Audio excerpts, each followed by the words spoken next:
estou aflito e necessitado. Apressa-te em vir a mim, ó Deus. Tu és o meu auxílio e o meu libertador. Senhor, não te detenhas. Aleluia, irmãos. Vamos ler todos juntos o verso 5, amém? 1, 2, 3. Eu, porém, estou aflito e necessitado. Apressa-te em vir a mim, ó Deus. Tu és o meu auxílio e meu libertador, Senhor. Não te detenhas. Glória a Deus, irmãos. Talvez você esteja igual a esse verso. Está aflito, necessitado. Quando nós estamos aflitos, irmãos, talvez a gente não enxergue um palmo na frente da nossa mão. Talvez a gente não enxergue a solução. Pode até ser que esteja na nossa frente e às vezes a gente não vê porque a gente está aflito e necessitado. Talvez aqui seja o último recurso que você buscou. Vim aqui para a casa de Deus. Talvez você esteja tão aflito que você falou para Deus: ó Pai, se eu for lá e eu não tiver a minha resposta, eu não sei como que vai ser da minha vida. Mas eu quero te falar uma coisa, meu irmão. Eu quero te falar uma coisa, minha irmã. Você entrou no lugar certo. Que é aqui que o Senhor Jesus irá falar contigo essa noite. Que é aqui que o Senhor Jesus te dá uma nova chance. Que é aqui que Ele muda teu cativeiro essa noite. Que é aqui que Ele contempla o choro que você tem, as lágrimas que você tem derramado. Aquele momento que você tem tido com Ele, na sua casa, no seu lar, que você tem dobrado o joelho. Talvez tenha tido momentos que você nem consiga falar, você só chora. O Senhor Jesus colheu a tua lágrima. O Senhor Jesus, Ele colheu a tua lágrima. Ele colocou na palma de sua mão. E é Ele que vai trazer a providência para a sua vida essa noite. Não perca a fé, irmão. Não perca a fé, minha irmã. Você chegou até aqui porque o Senhor te sustentou. Se você fosse pelas suas forças, talvez você não tenha chegado até aqui. Mas se você chegou até aqui, é Ele que te põe para cima. É Ele que te põe em lugar de destaque. E é Ele que fala: filho, eu sou contigo. Filha, eu sou contigo. Eu não te abandonei. Eu não te abandonei. Eu sou contigo. Somente creia. Abra seu coração hoje nesse culto, que Ele vai fazer morada na sua vida em nome de Jesus. Amém, irmãos? Nós vamos fazer mais uma oração, amém? O grupo de louvor já está com a oportunidade, já pode se posicionar aqui ao meu lado.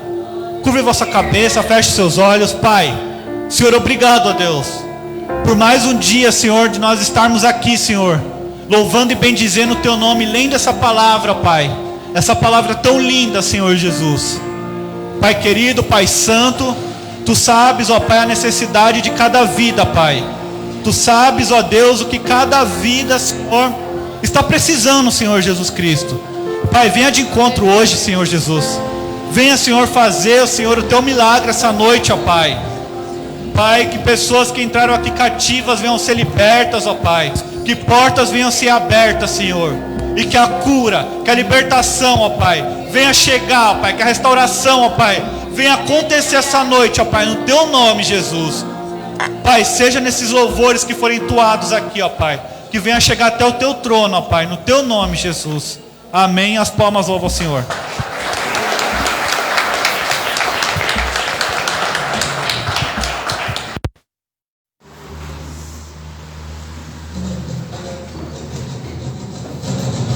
Saudamos a igreja na paz do Senhor, amém?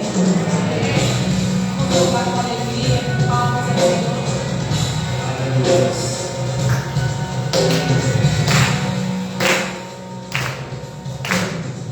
Alma que vem de glória.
Aleluia, Senhor.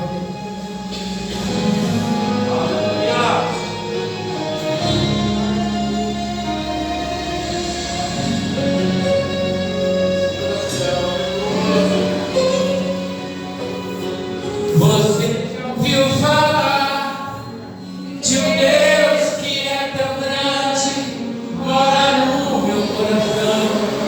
Seu braço é a fonte na escuridão. Seus olhos iluminam minha vida. Você já ouviu falar de um Deus que seus mistérios nunca desvendou? Por isso que eu sirvo este meu Senhor. Com dor em suas mãos.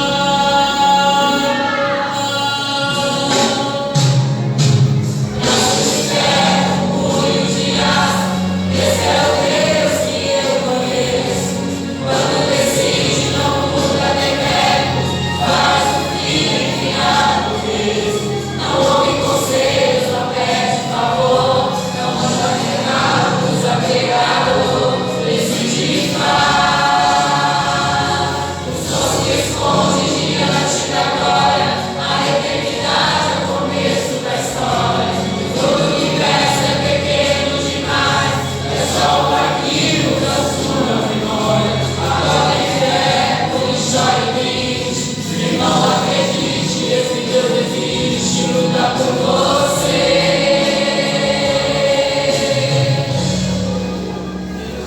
Glória a Deus.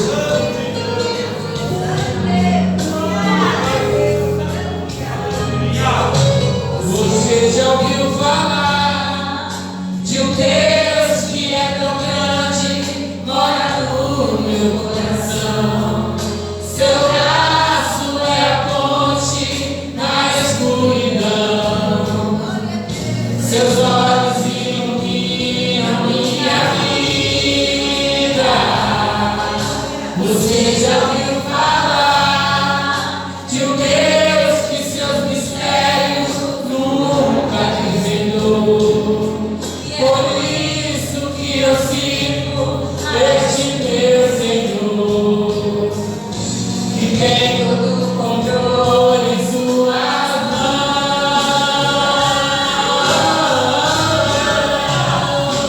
Braço de ferro, punho de aço, esse é o Deus que eu conheço. Quando decide, não muda decreto, faz o fim virar no texto. Não ouve conselhos, não pede favor, não manda recados a pregador. Decide e faz. O sol se esconde diante da glória, a eternidade é o começo da história.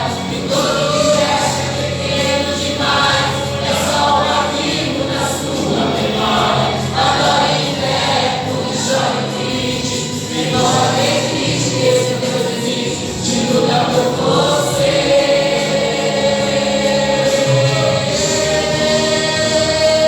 Braço de ferro, punho de aço, esse é o Deus que eu conheço.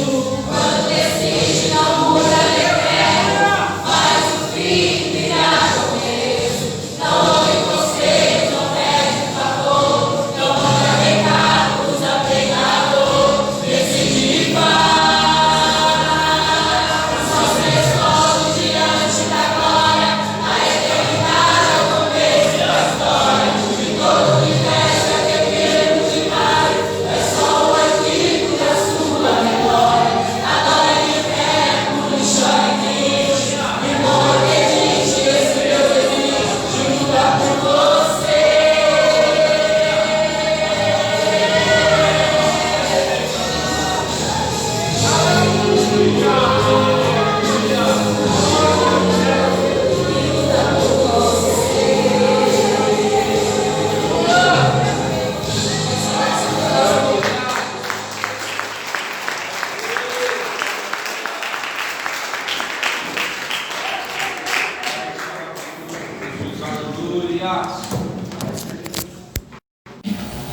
Glória a Deus, aleluias.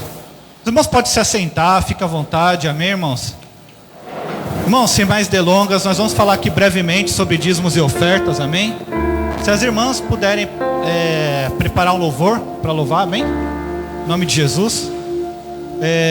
Irmãos, nós temos passado períodos difíceis, de incertezas. Uma hora a gente tinha na nossa vida nós tínhamos preparado, seria talvez o nosso 2020. 2020 eu vou fazer isso, 2020 eu vou fazer aquilo, 2020 talvez eu vou comprar um carro, 2020 talvez eu vou abrir uma empresa, eu vou abrir um negócio. E veio uma pandemia e mostrou que as coisas não são como a gente pensa, não são como a gente projeta. É como Deus quer que seja, irmãos. Então teve que vir essa pandemia, vir essa crise financeira, para Deus mostrar que as coisas é do jeito dele, não do nosso, é do jeito que ele planejou que fosse. Do mesmo jeito, irmãos, é aqui na igreja. No final do ano, em dezembro para janeiro, a gente tem uma reunião a qual a gente faz todo o cronograma do ano. E esse ano de 2020 não teve esse cronograma, porque as coisas mudaram, as leis atualmente mudaram.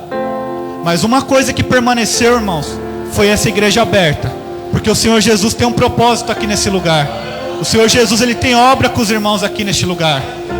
O Senhor Jesus, ele tem algo contigo neste lugar. Então, irmãos, os irmãos podem ver que através do seu dízimo, da sua oferta, é que essas portas vão continuar abertas, é que os planos vão sair do papel. E não só isso, irmãos, e que a sua vida vai ser abençoada, e que não vai faltar nada para você, e é que aquele sonho que você tem vai ser realizado. Porque antes de tudo, o Senhor Jesus está na frente. Antes de tudo, é o Senhor Jesus que coloca as mãos de poder e de glória.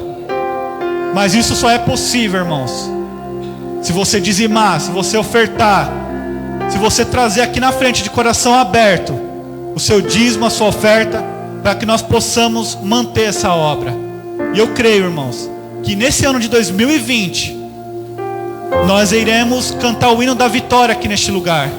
E você também vai cantar o hino da vitória, porque o ano não acabou ainda não. O ano não acabou. Talvez você pensou: poxa, Senhor, mas esse sonho que eu tenho vai ficar para depois. Não, essa porta vai ser aberta esse ano ainda. Esse projeto vai sair do papel esse ano ainda. Não olha para a crise não, irmãos. Olha para Cristo, que Ele é o autor e consumador da sua vida, em nome de Jesus. Amém? Então você que creu nessa palavra, se coloque de pé em nome de Jesus. Amém? As irmãs vão passar com os envelopes. O envelope branco é para oferta, o laranja, o roxo é para dízimo. E nós estamos ainda com o projeto da vidro, que é um envelope rosa. É só as irmãs falarem, acenarem com as irmãs, que as irmãs irão passar no seu lugar. Amém? Curva a vossa cabeça, feche seus olhos. Você que trouxe seu dízimo, a sua oferta, levante para o alto, em nome de Jesus. Você que não trouxe, se coloque de pé, levante sua mão também. Pai, Senhor, obrigado a Deus por esse irmão, ó Pai, por essa irmã, Senhor, que crê, Senhor, nessa palavra, ó Pai. Crê, Senhor Jesus Cristo, que Tu és o Deus do impossível, ó Pai. Crê, Senhor Jesus Cristo, que o Senhor, Pai, irá sustentar, Senhor. Tu és o Deus da provisão, Senhor Jesus. Pai, abre portas aonde não tem, Senhor. Pai, mande clientes, ó Pai. Senhor, faça o impossível se tornar possível, ó Pai, na vida de cada um, Senhor. Pai, repreenda o devorador, o migrador da vida de cada um, Senhor Jesus Cristo, ó Pai. E que essa pessoa, ó Pai, venha cantar o hino da vitória, Senhor, em nome de Jesus, ó Pai. Abençoe o dízimo e a oferta, Senhor, de cada irmão, de cada irmã, Senhor, no Teu nome, Jesus. Amém. Os irmãos podem vir aqui à frente.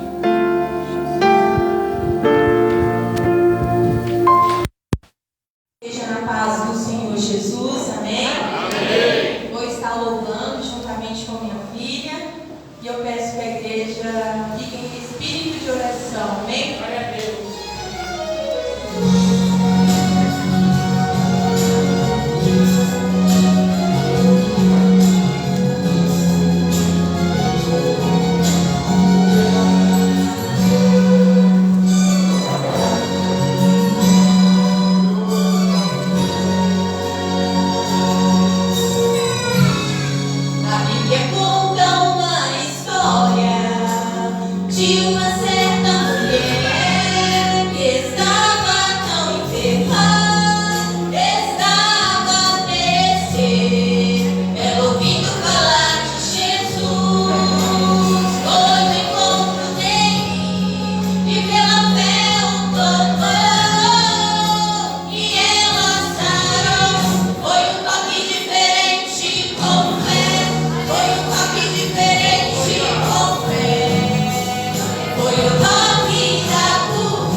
Glória a Deus. Pode sentar, irmãos.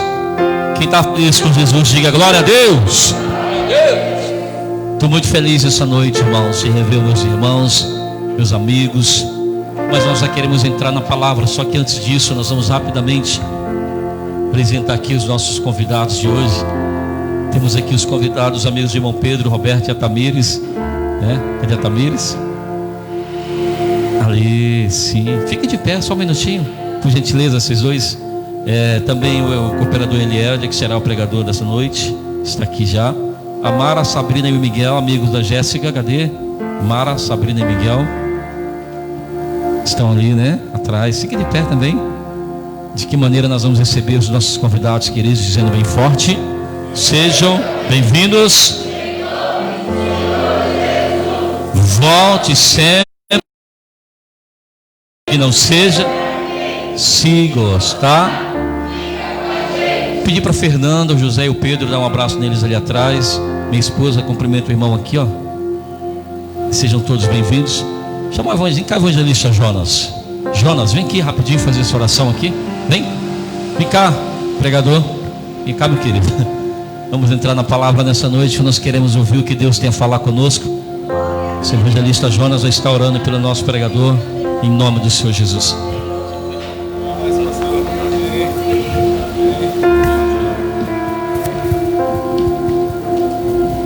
Glória a Deus, igreja.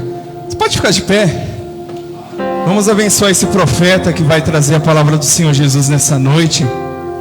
Levante suas mãos para cá. Vamos orar por ele. Senhor, aqui está, Senhor, o teu filho, Senhor, que vai ministrar essa palavra nesta noite, Senhor.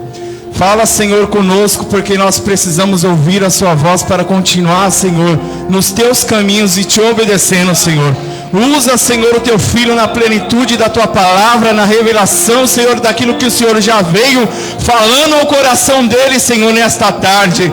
Senhor, que o Senhor possa, Senhor, abençoar a tua igreja, Senhor, e falar conosco, porque nós precisamos da tua direção, Senhor, para continuar, Senhor, fazendo aquilo que o Senhor deseja e os seus propósitos nessa noite, Senhor. Usa o teu filho, Senhor, na excelência, na plenitude do teu Espírito, Senhor, em nome do Senhor Jesus. Que o Espírito Santo de Deus, Senhor, possa nos apoderar nesta noite, nessa igreja, através da palavra do teu filho, em nome do Senhor Jesus. E o povo de Deus diz: amém. Aplauda.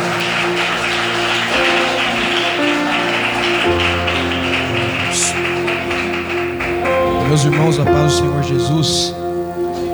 Meus irmãos, a paz do Senhor Jesus. Por favor, pegue a sua Bíblia.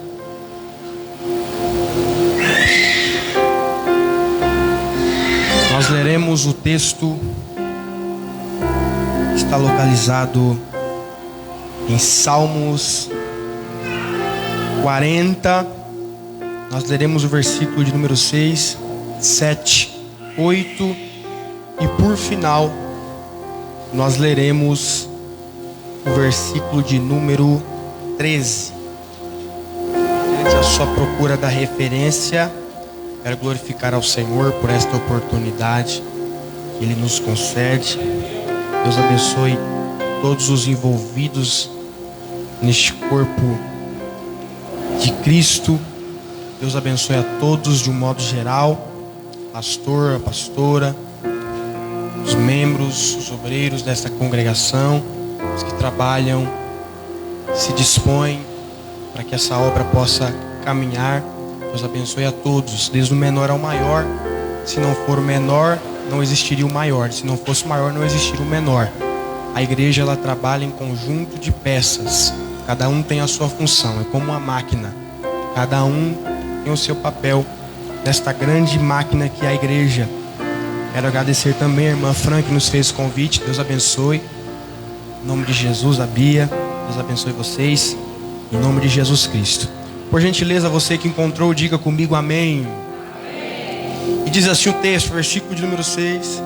Diz assim: sacrifício e oferta não quisestes, os meus ouvidos abristes, holocausto e expiação pelo pecado não reclamaste.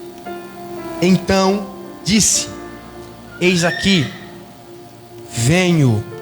No rolo do livro está escrito de mim: Deleito-me em fazer a tua vontade, ó Deus. A tua lei está dentro do meu coração. Versículo 13. Digna-te, Senhor, livrar-me, Senhor. Apressa-te em meu auxílio. E você diz amém. Pode tomar o seu assento, por gentileza. Em nome de Jesus, muito obrigado pela sua obediência, pela sua reverência. Meus irmãos, quando se refere de Salmos 70, rapidamente a nossa mente vem: apressa-te, ó Deus. E o Salmo de número 70 nada mais é que uma cópia do Salmo de número 40. Poucas pessoas sabem disso, mas quando o salmista Davi vai escrever o Salmo de número 70, ele tem como base e referência o Salmo de número 40. Só que o Salmo de número 40 é um salmo mais extenso. O Salmo de número 70 denota-se apenas nesta frase e mais alguns versos a seguir. Mas o Salmo de número 40, Davi, ele apresenta a liturgia do seu culto. Quando o salmista Davi, ele começa a escrever ou a entoar esse cântico ou esta oração, ele começa o seu culto a Deus. E quando nós lemos o livro dos Salmos ou o inário judaico Tehillim, a qual do hebraico significa louvores a Deus, quase todos os capítulos ou quase todos os hinos deste livro, ele vai falar de orações que foram feitas em momentos de tribulações e aflições. E o salmista não é diferente no versículo de número 40. A finalidade desse livro poético é louvar ao Senhor e ensinar aqueles que o leem que o Senhor é o nosso refúgio.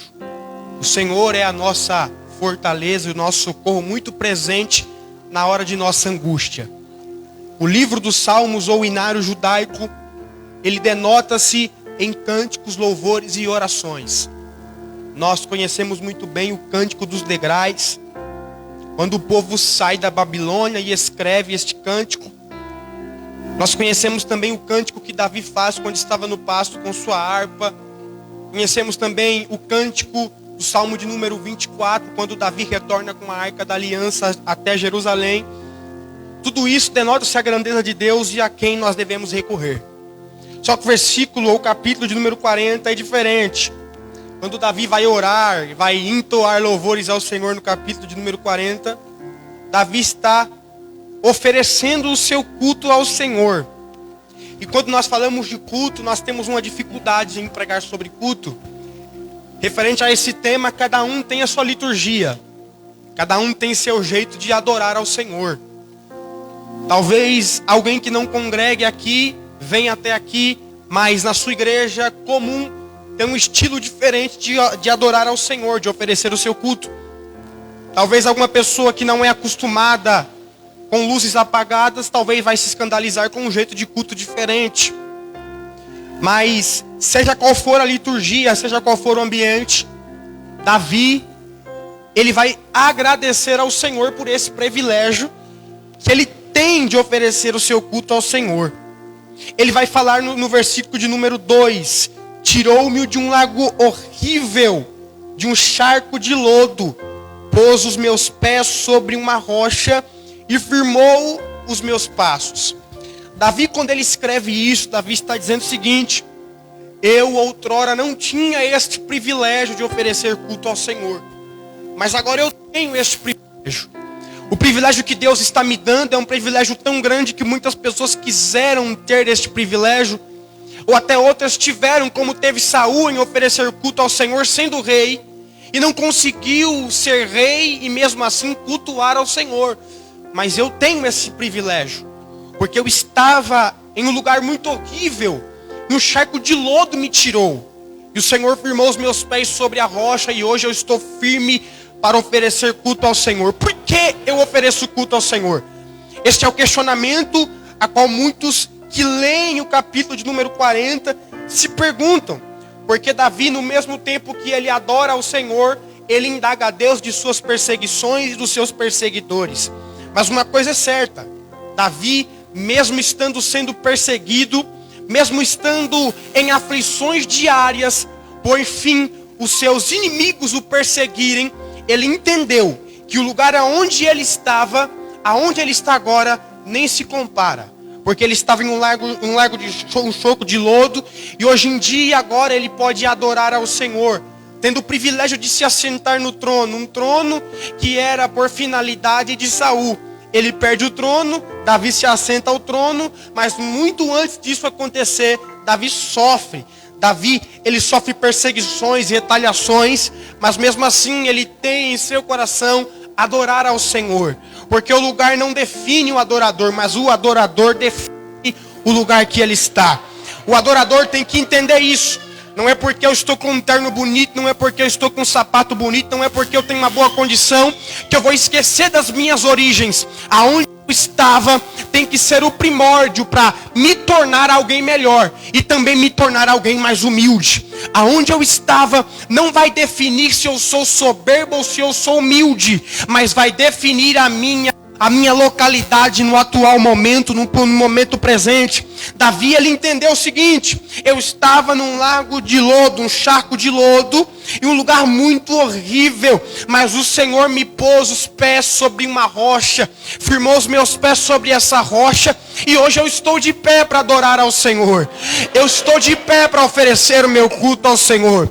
Eu tenho que entrar em um culto, eu tenho que oferecer o meu culto, entendendo isso. Essa é a primeira lei que temos que entender. Eu não merecia estar aqui, eu não merecia oferecer cultos ao Senhor, mas o Senhor teve por misericórdia firmar sobre uma rocha e tirar-me de um lago charco de lodo, para dizer que eu sou filho e eu tenho herança, eu sou cordeiro de Deus, como disse o apóstolo Paulo. Quando nós entendemos isso, o culto flui. Quando nós entendemos isso, a adoração flui com facilidade. Quando nós entendemos isso, não tem problema que impeça a nossa adoração subir ao trono, porque Cristo se agrada quando Ele olha para a igreja e vê a igreja cheia de problemas, cheia de defeitos, de limitações, mas a igreja se coloca de pé e diz: aonde eu estou é muito melhor da onde eu estava. Eu estava em um lago de lodo, mas hoje eu estou muito melhor. Tem que entender isso.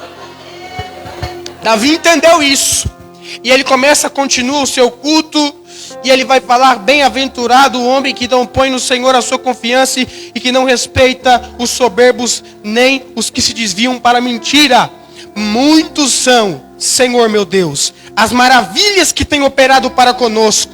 Os teus pensamentos não se podem contar diante de ti, e quisera anunciá-los e manifestá-los, mas são mais do que eu possa contar. Davi entendeu que ele está entrando no templo, ele começa a oferecer o seu culto, diz que Deus tirou ele de um ambiente, colocou em um ambiente favorável, e agora ele diz: isso foi só uma das bênçãos que ele fez comigo. Ele só cita uma, porque as outras, ele mesmo diz: eu não posso contar as outras que ele fez comigo, porque as outras não dava nem para escrever. Não consigo falar tudo que ele fez comigo e ainda está fazendo, porque eu sou bem-aventurado.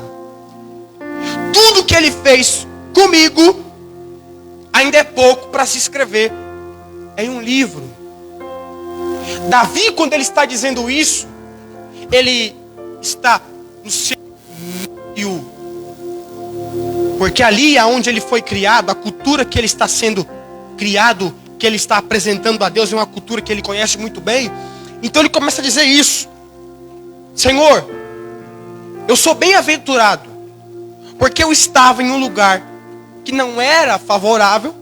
O Senhor me tirou e me firmou meus pés sobre a rocha, e eu não posso anotar tudo que o Senhor fez comigo ao meu favor, porque Deus, para Davi, em momento algum desfavoreceu ele.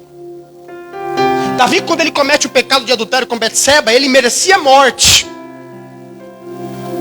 Ele era um rei, e sendo um rei, ele teria que obedecer à lei, sim ou não? Sim ou não? Ele teria que obedecer à lei, mas a lei não foi aplicada nele, não apenas por misericórdia de Deus, mas também Porque ele não apresentou testemunhas. Davi mata, Davi adultera e Davi mente. Ele merecia a morte. Qual era a consequência de seu pecado? A espada não vai se afastar da sua casa, Davi. Você vê que Davi não foi um pai presente. Tudo aquilo que aconteceu na casa de Davi foi por intermédio do seu pecado. Um dos seus filhos queria deitar-se com sua filha. Um dos seus filhos queria tomar o trono dele. A espada não se afastou da casa de Davi. É uma consequência. Não pense você que vai pecar e a consequência não vai vir. A consequência vem. A consequência do seu pecado vem cedo ou tarde. Mas Davi entendeu que tudo que acontecia na vida dele, na família dele, não era porque Deus não ia com a cara dele. É porque ele mesmo errou. O erro não estava em Deus. Porque eu sou agradecido a Deus. E eu sei que os pecados que eu cometi resultam no momento que eu estou vivendo neste presente tempo. E o presente momento que eu vivo foi definido no passado por aquilo que eu fiz. Se eu não estudei para a prova no futuro, eu não vou ir bem. Se eu não fiz algo bom que beneficiasse no futuro, eu não vou sair de bem. Tudo que eu faço no passado reflete no meu futuro. Mas o culto dele é diferente. O culto dele é o seguinte: Senhor, eu sei que eu pequei, eu sei que eu errei, eu sei que eu transgredi. E a sentença é que a espada não ia se afastar da minha casa. Só que eu sei que tudo que eu cometi está resultando hoje. E a culpa não é do Senhor. Eu não vou ser leviano aqui, culpar os meus pecados ao Senhor. Porque tudo é consequência de nossos atos, das nossas atitudes. Não precisa ser muito inteligente para saber disso. Não é porque Deus não fez, não é porque Deus não vai fazer agora, que nós temos que culpar o resultado no mundo espiritual. Não. A culpa talvez foi sua. De não se dedicar mais à sua família. De não se dedicar mais aos seus amigos. De não ir mais além aonde poderia ter ido além. Ou de não ter ido quando não era para ter ido. A culpa não é de Deus pelos seus problemas. A culpa é sua.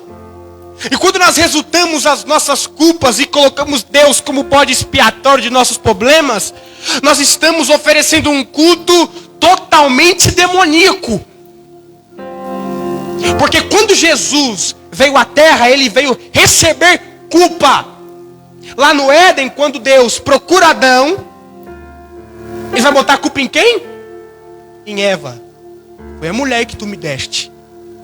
Aí quando pergunta para Eva, Eva, diz que foi você. Você bota a culpa em quem? Foi a serpente que tu criaste. Um vai jogando a culpa para o outro.